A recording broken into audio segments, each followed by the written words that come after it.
Hello, my name is Domily Campbell Operagy. I am an obstetrician gynecologist that works on inpatient and outpatient in Newark, New Jersey.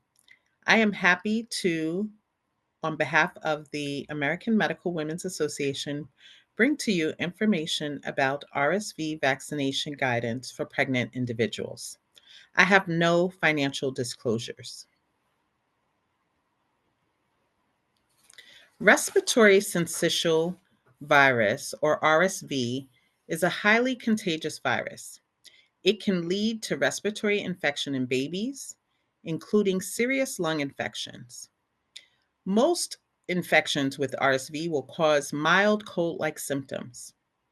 RSV spreads when droplets from a cough, sneeze, or infected surface gets inside the eyes, nose, or mouth. Babies are particularly vulnerable to RSV infection due to their developing immune systems, which may lack the necessary antibodies to provide protection during a first encounter with the virus. What's important to remember about RSV is that it's seasonal, um, particularly in the continental United States. It's common, it's unpredictable, and it's a very common reason for infants under 12 months to come to the hospital and to be hospitalized. Respiratory syncytial virus can be dangerous for infants and some young children. Each year, more than 50,000 children under the age of 5 are hospitalized due to RSV. Children that are at greatest risk for severe illness from RSV infection include infants and young children, American Indian and Alaska Native children, children who are born prematurely, children with chronic lung disease or congenital heart disease, children with a weakened immune system, children with severe cystic fibrosis, or children who have neuromuscular disorders, especially those who have difficulty swallowing or clearing mucus secretions.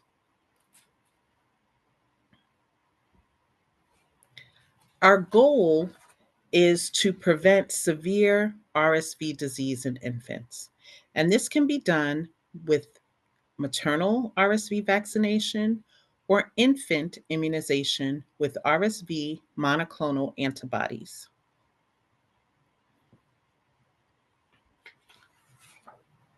Pregnant individuals should get a single dose of the maternal RSV vaccine, the Pfizer Aberisvo, between September and January in most of the United States. And that should be performed during the pregnant individual's 32nd week and 36th week of pregnancy. For those outside of the continental United States, particularly those US territories that do not fit the usual seasonality, like Guam, Hawaii, and Alaska, we recommend looking to your local health departments for the best time for vaccinations. Babies who are born 1 to 2 months after the mother is vaccinated will have immediate protection against RSV. But the protection that is provided by a maternal vaccine will wane over time.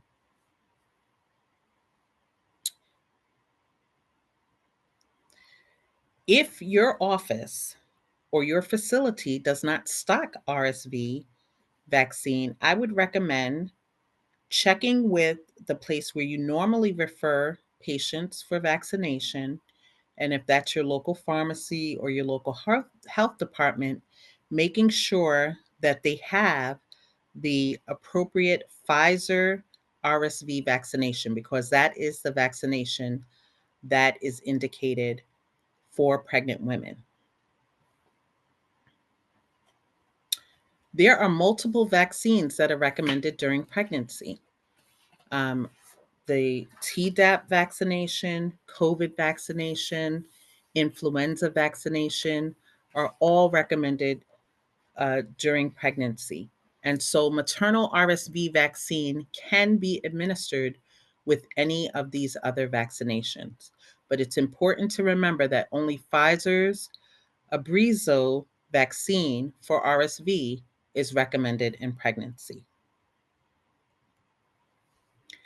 It is not recommended for pregnant women or pregnant individuals to be vaccinated for RSV outside of the seasonal administration because it would offer limited protection. After a pregnant person has received the RSV vaccine during a pregnancy, it is not recommended that this vaccine be given during subsequent pregnancies. So the RSV vaccine is a one and done vaccine for pregnant individuals. This infographic shows how immunizations can protect against severe RSV. And so the RSV vaccine, again, the Pfizer's Abruzzo vaccine given to mothers during the 32 to 36 week time period protects the baby, and that should be given in the continental United States between September through January. So this is a comparison of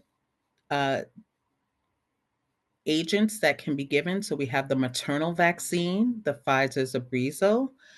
But if a mom gives birth outside of this period, babies born to mothers who did not get the maternal RSV vaccine, then babies can also get protection from the monoclonal antibodies. And so you can see that is in the right-hand column.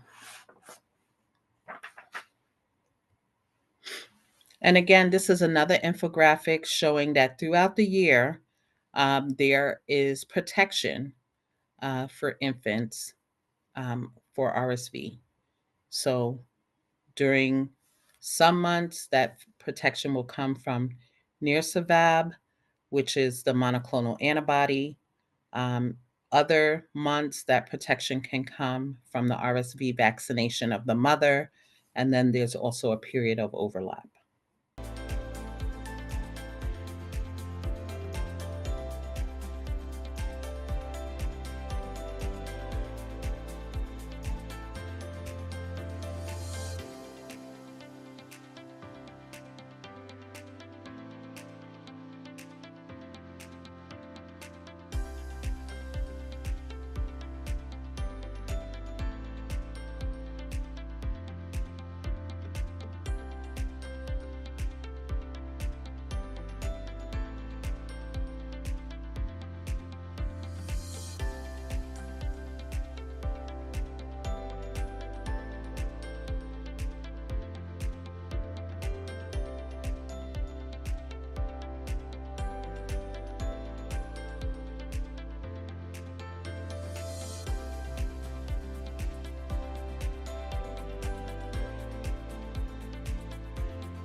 I'm Giselle Bleeker, President of Medical Market Strategists.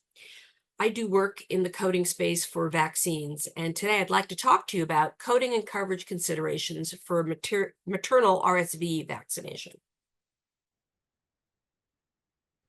First thing I want to do is review the Advisory Committee for Immunization Practices recommendations regarding RSV immunization for pregnant persons, because this is very important in terms of understanding insurer coverage for RSV vaccination in pregnant people.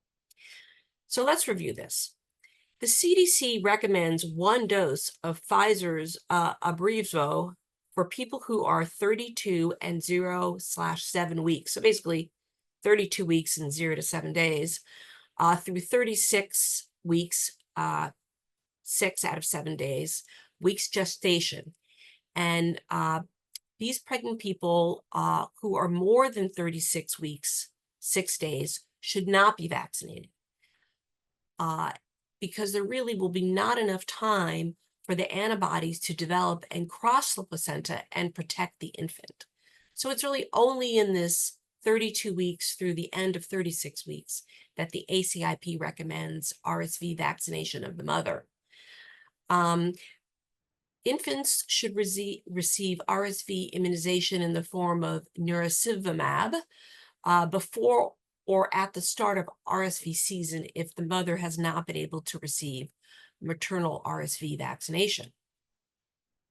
In most of the continental United States, pregnant people should receive the RSV vaccine from September, which is about 1 to 2 months before the anticipated start of the RSV season, through January, which is 2 to 3 months before the anticipated end of the RSV season, so that their babies are protected against severe RSV disease at birth. The ACIP continues to say that providers should not administer RSV vaccine outside of the seasonal timeframe, which they're defining as September through January, unless the individual lives in an area where RSV circulation is less predictable and peak activity may vary. This includes Alaska, tropical climates, including but not limited to southern Florida, Guam, Hawaii, Puerto Rico, U.S.-affiliated Pacific Islands, and the U.S. Virgin Islands. So these are all areas where RSV is not really seasonal like we see in the continental U.S. And so it makes sense that you may want to give RSV vaccination outside of this September through January time period. If an infant requires protection against severe RSV outside of the seasonal recommendation or administration for RSV vaccination, healthcare providers should administer nirsevimab, which is the monoclonal antibody product. Okay, so the reason we went over this is, as we'll see in the next slide, almost all payers follow the ACIP vaccine recommendations. It makes it very easy for them in some ways, because they basically just said, we're going to pay for whatever the ACIP recommends. The rub is that these ACIP recommendations, when they come out, they're basically handed to a healthcare insurance policy staffer who has to define the coverage rules for the payer. And some interpret them generously and others more strictly.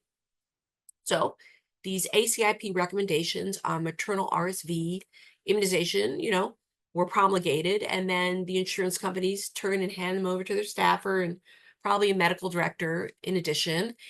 And they've come up with their rules now. And so what we're seeing is that most payers are now requiring that providers document the gestational age as part of their coverage policy for the Pfizer RSV vaccine. This documentation takes the form of requiring that a specific range of ICD-10 diagnosis codes have to be included on the claim form and associated with the RSV vaccine CPT code. So you have to have a pointer, that links basically the RSV vaccine to the diagnosis code for the gestational age of the fetus. Other usual vaccination related codes are also required. And these are more typical that you would typically see on a claim, for any immunization, and also codes related to just, oversight of pregnancy. Now, it's important to note that payers do vary in their coding requirements. So you really should check with your payers to determine the coding requirements that they have for maternal RSV vaccination. So they may vary slightly from this, but we're going to provide most of the general codes that are required here on the next slide. So basically, all these codes, one from each of these lines could be required on the claim form, depending on what your payer requires. The first, these are all diagnosis codes that would go in the diagnosis code section of the claim form. The first is Z23, which is basically the code that you use to indicate that an immunization was given. There's no more specific code about immunization, just the Z23. The next thing is this requirement about documenting the gestations of pregnancy, what week you're in. So you would pick what we're seeing from the ACIP is that they agree that immunization occur anywhere from 32 weeks through 36 weeks. So you would select the correct code here and put it on the claim form and link it to the RSV vaccine. And the next is the Z34 family. And this is a family of codes. There's quite a number of codes here, so we didn't list them all. But you're used to already including these on the claim form if you typically oversee pregnancy. And so you would select the correct code that indicates what type of pregnancy, first or secondary pregnancy. Now, in terms of CPT codes, these are the codes that are used to communicate that a physician service was provided. And so the first one is the CPT code for 90678, which is the actual code for the Pfizer Abrevzo vaccine.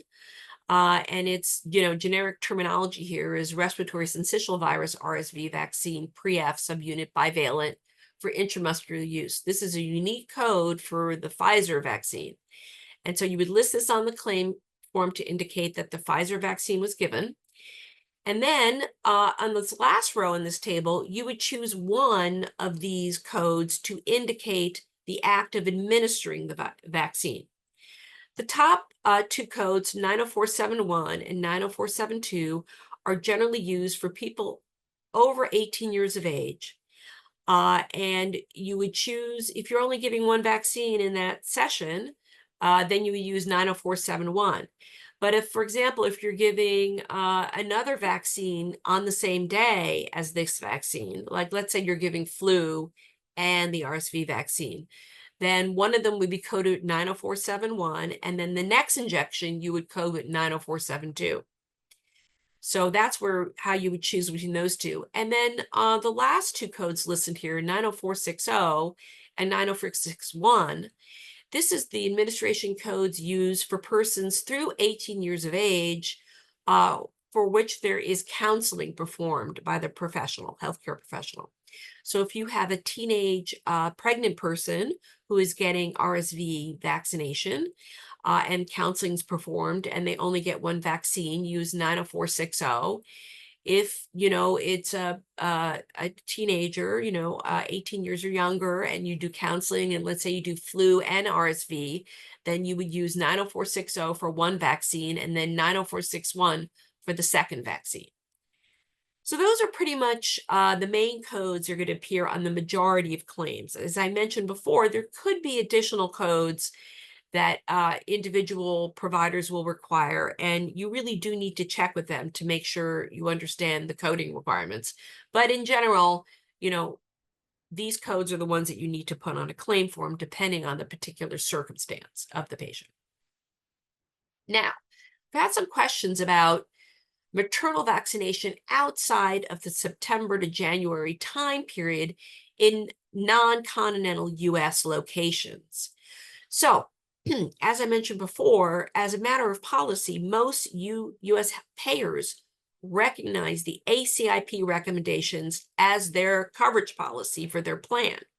So, in so much as they say, well, we cover whatever the ACIP says, the ACIP has very specific recommendations for non-continental, except South Florida, of course, is in the continental, but basically places that don't follow RSV seasonality.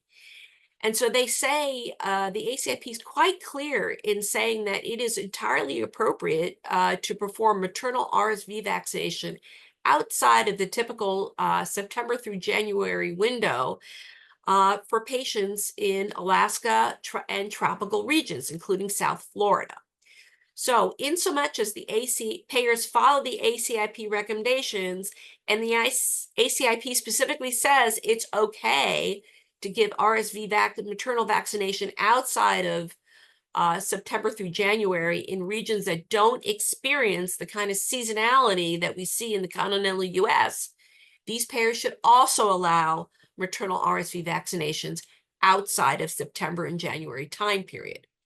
If you do get a denial for use in this, you need to push back on the payer. Some of this is just they're becoming accustomed to the vaccine because their own policies say they follow ACIP recommendations, and it needs to be sent over to their policy person to make sure they adjust sort of the claim edits in their software so that they allow this vaccination.